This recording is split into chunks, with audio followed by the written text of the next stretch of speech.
दोस्तों आज हम ट्रिक से याद करेंगे इतिहास के प्रमुख राजा और उनके राज दरबारी कवि। बिल्कुल छोटा सा प्यारा सा टॉपिक है, लेकिन वेरी वेरी इंपॉर्टेंट टॉपिक है भाई। एग्जाम में यहां से काफी बार क्वेश्चन पूछे गए हैं और इन सबको हम ट्रिक से याद करेंगे। आपको रटने की बिल्कुल भी जरूरत नहीं है, एक बार वीडियो देख लेंगे तो ये आपको चुटकियों में याद हो जाएंगे। तो सबसे पहले बात करते हैं कनिष्क। राजा कनिष्क कुषाण राजवंश से संबंधित थे और इनके दरबार में थे गुरु पार्श्व, नागार्जुन, अश्वघोष, चरक, वसुमित्र, अजय शिलास। ये सभी कनिष्क के राज दरबारी थे। अब कनिष्क को हम रिलेट करेंगे कन्नी से। कन्नी काट जाना, वो तो भाई मेरे को देख के ना कन्नी काट जाता है, कन्नी काट गया। तो सबसे पहले है गुरु पार्श। गुरु पास आते ही गुरु पार्श, भाई जब हम स्कूल में पढ़ते थे तो गुरुजी जैसे जैसे पास आते थे ना गुरु पार्श, हम कन्नी काट जाते थे। कनिष्क, हम वहां से कन्नी काट जाते थे मेरे भाई, कभी गुरुजी कुछ पूछ ना ले। तो गुरु पार्श कनिष्क के दरबार में हो गए। नेक्स्ट नागार्जुन। नागा, नाग। अगर आपको कहीं नाग दिखाई दे, अगर आपको रास्ते में कहीं नाग मिल जाए तो मैं तो यही कहूंगा भाई आप वहां से कन्नी काट लीजिए। कनिष्क, कन्नी काट लो। अगर रास्ते में कहीं नाग दिखाई दे ना, कन्नी काट लो, कोई भरोसा नहीं है, क्या पता डस ले। तो नागार्जुन, नाग दिखाई दे तो भी आप कन्नी काट लीजिए। कनिष्क। नेक्स्ट अश्वघोष। इसके स्टार्टिंग में आ गया अश्व यानी कि घोड़ा। और भाई देखो सीधी सी बात है, घोड़े से भी आप कन्नी काटिए। क्यों? क्योंकि घोड़ा भी कई बार ही लात मार देता है। घोड़े से, अश्व से भी आप कन्नी काट लीजिए। कनिष्क। क्यों? क्योंकि वो भी लात मार देता भाई, कोई भरोसा नहीं है। उसके बाद है चरक। ये कनिष्क के दरबार में चिकित्सक होते थे। अब चरक का हो गया चक चक करना, चकर चकर करना पूरा दिन। तो ऐसे बंदे से भी हर कोई कन्नी काटना चाहता। आपका कोई दोस्त है वो पूरा दिन चक चक चक चक चकर चकर चकर चकर चकर यानी कि चरक करता रहेगा, तो आप उससे कन्नी काट लोगे ना। कनिष्क, यार ये तो पूरा दिन चक चक चक चक रे, इससे तो कन्नी काट लो। कनिष्क। नेक्स्ट है वसुमित्र। वसुमित्र, ऐसे वैसे मित्र। वसुमित्र, ऐसे वैसे मित्र से भी कन्नी काट लीजिए। कनिष्क। मित्र हो बिल्कुल साफ सुथरी छवि का, ऐसा वैसा मित्र हो यानी कि वसुमित्र, उससे भी कन्नी काट लीजिए। कनिष्क। नेक्स्ट है अजय शिलास। ये वास्तुशास्त्र थे यानी कि इंजीनियर थे कनिष्क के समय में। अब अजय शिलास का हो गया अजी दे दो गिलास। अजय शिलास, अजी दे दो गिलास। अब कोई आपको बार बार अजी दे दो गिलास, फिर 2 मिनट बाद अजी दे दो गिलास, फिर 2 मिनट बाद अजी दे दो गिलास, अजय शिलास, तो क्या करोगे? सीधी सी बात है भाई, उससे भी कन्नी काट लो। कनिष्क। जो आपको बार बार परेशान करे, अजी दे दो गिलास, अजी दे दो गिलास, अजी दे दो गिलास, अजय शिलास, कन्नी काट जाओ भाई। देखिए दोस्तों वेरी वेरी इंपॉर्टेंट टॉपिक है। अभी तो हम आपके 10-12 मिनट ले लेंगे, लेकिन आप विश्वास कीजिए एक बार इमेज के साथ माइंड में बिठा लेंगे ना, आपको लाइफ टाइम दोबारा इस चैप्टर को पढ़ने की जरूरत नहीं पड़ेगी। अब यहाँ से 1-2 इंपॉर्टेंट पॉइंट भी बनते हैं, वो देख लीजिए। चरक की रचना है चरक संहिता। और देखिए अश्वघोष। कनिष्क के शासन काल में कश्मीर के कुंडलग्राम नामक स्थान पर बौद्ध धर्म की चौथी संगति का आयोजन किया गया था। उसकी अध्यक्षता किसने की थी? अश्वघोष ने। और उस संगति के उपाध्यक्ष थे वसुमित्र। जितने भी पॉइंट बता रहे हैं इंपॉर्टेंट है भाई, बिल्कुल भी इग्नोर मत कीजिएगा। नेक्स्ट चंद्रगुप्त मौर्य। मौर्य वंश के संस्थापक माने जाते हैं और इनके राज दरबार में थे मेगस्थनीज, जिनकी रचना है इंडिका। उसके बाद है कौटिल्य, और इनकी रचना का नाम है अर्थशास्त्र। कौटिल्य के अन्य नाम है विष्णुगुप्त, चाणक्य, पक्षिल स्वामी। अब बात हो रही है चंद्रगुप्त की। चंद्रगुप्त का हो गया चंद्रमा, और भाई चंद्रमा पर मेगास्थनीज, मेगा मात्रा में खनिज है। चंद्रमा पर मेगा मात्रा में खनिज पदार्थ है। और इसके बाद है कौटिल्य। कौटिल्य यानी कि कोठी, और भाई मैं तो चाहता हूं कि मैं चंद्रमा पर एक कोठी ले लूं। कौटिल्य, कोठी ले लूं। कहां पर? चंद्रमा पर। चंद्रगुप्त मौर्य। अब देखिए इंपॉर्टेंट पॉइंट नोट कीजिए। मेगास्थनीज 4 वर्ष तक भारत में रहा था, एग्जाम में पूछ सकते हैं। मेगास्थनीज 4 वर्ष तक भारत में रहा था और उन्होंने एक पुस्तक लिखी थी इंडिका, जिसके अंदर उन्होंने उस समय के भारत का वर्णन किया था। अब ये 4 वर्ष तक क्यों रहा? तो देखिए चंद्रगुप्त मौर्य और सेल्यूकस निकोटर, जो कि सिकंदर के सेनापति थे, इनके मध्य एक युद्ध हुआ था और उस युद्ध में सेल्यूकस निकोटर हार गए थे। और सेल्यूकस निकोटर ने अपनी पुत्री की शादी की थी चंद्रगुप्त मौर्य के साथ। अब उसने शादी तो कर दी, लेकिन उसे टेंशन थी कि उसकी पुत्री का मन वहां लगेगा नहीं लगेगा, उसका ख्याल कौन करेगा नहीं करेगा। तो उन्होंने अपनी पुत्री के साथ भेजा था मेगास्थनीज को। याद रखना मेरे भाई, मेगास्थनीज को किसने भेजा था? सेल्यूकस निकोटर ने चंद्रगुप्त के राज दरबार में अपनी पुत्री के साथ और वहां पर वो 4 साल तक रहा था और उन्होंने इंडिका पुस्तक की रचना की थी। एक पॉइंट और नोट कीजिए, देखिए सिकंदर के 2 प्रमुख सेनापति थे, एक तो सेल्यूकस निकोटर, एक नियार्कस। ये दोनों इंपॉर्टेंट है, कभी भी एग्जाम में पूछ सकते हैं। नेक्स्ट, पुष्यमित्र शुंग।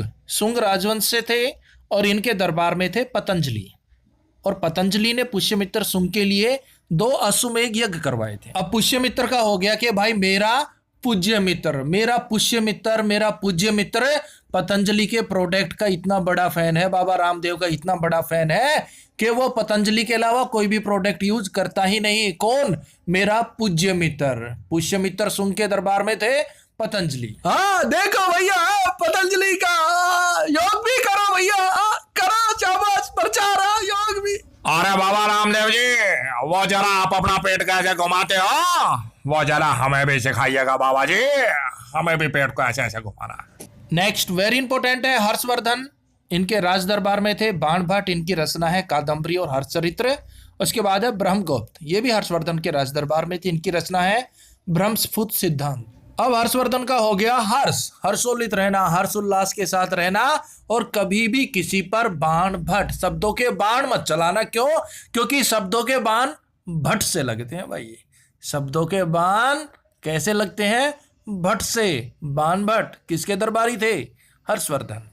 दूसरे हैं ब्रह्मगुप्त। हे ब्रह्मा जी ऐसा गुप्त वरदान दो, ब्रह्मा जी ऐसा गुप्त दान दो कि मैं हमेशा हर्षोल्लित रहूं, हर्ष उल्लास से रहूं, खुश रहूं, और किसी पर भी शब्दों के बाण ना चलाऊं। क्यों?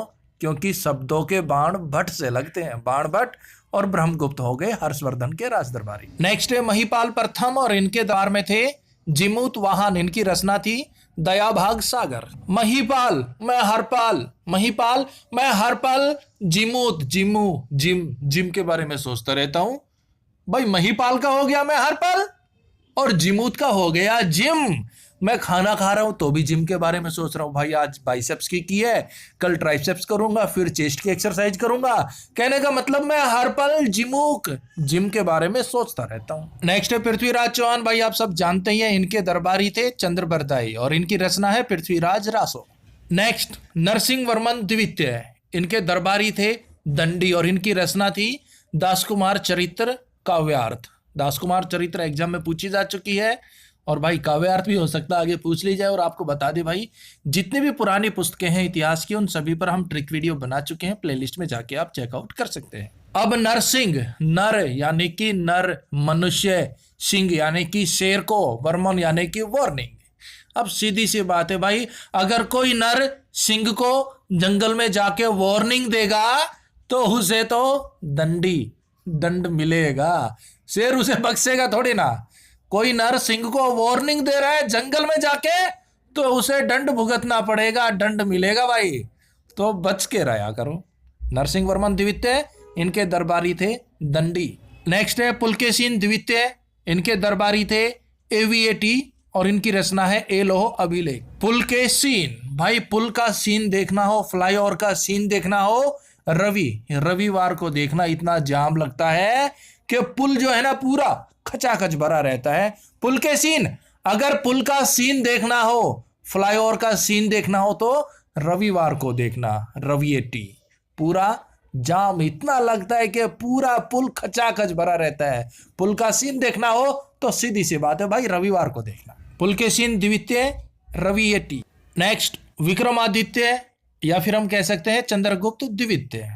पहले हम चंद्रगुप्त को कवर कर चुके हैं, तो इसे हम रिलेट कर लेते हैं विक्रमादित्य, ताकि कोई मिक्सअप ना हो। इनके दरबारियों की लिस्ट लंबी चौड़ी है, देख लीजिए कौन कौन थे। धनवंतरी, वराहमिहिर, वेताल भट्ट, अमर सिंह, कालिदास, शंकु, छपणंक, घटकर्पण, वारुचि। अब विक्रमादित्य का हो गया विक्रम।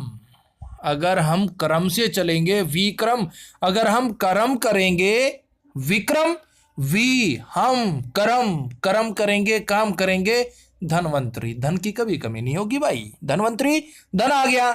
अगर हम काम करेंगे, कर्म करेंगे, विक्रम, तो धन की कभी कमी नहीं होगी। वराहमिहिर, और सब कहेंगे वाह मेरे ही। देखिए भाई, बिल्कुल सीधी सी बात है। विक्रमादित्य, विक्रम, हम कर्म करेंगे तो धन की कभी कमी नहीं होगी, और हम कर्म कर रहे हैं ना, खाली नहीं बैठे घर, तो सब क्या कहेंगे?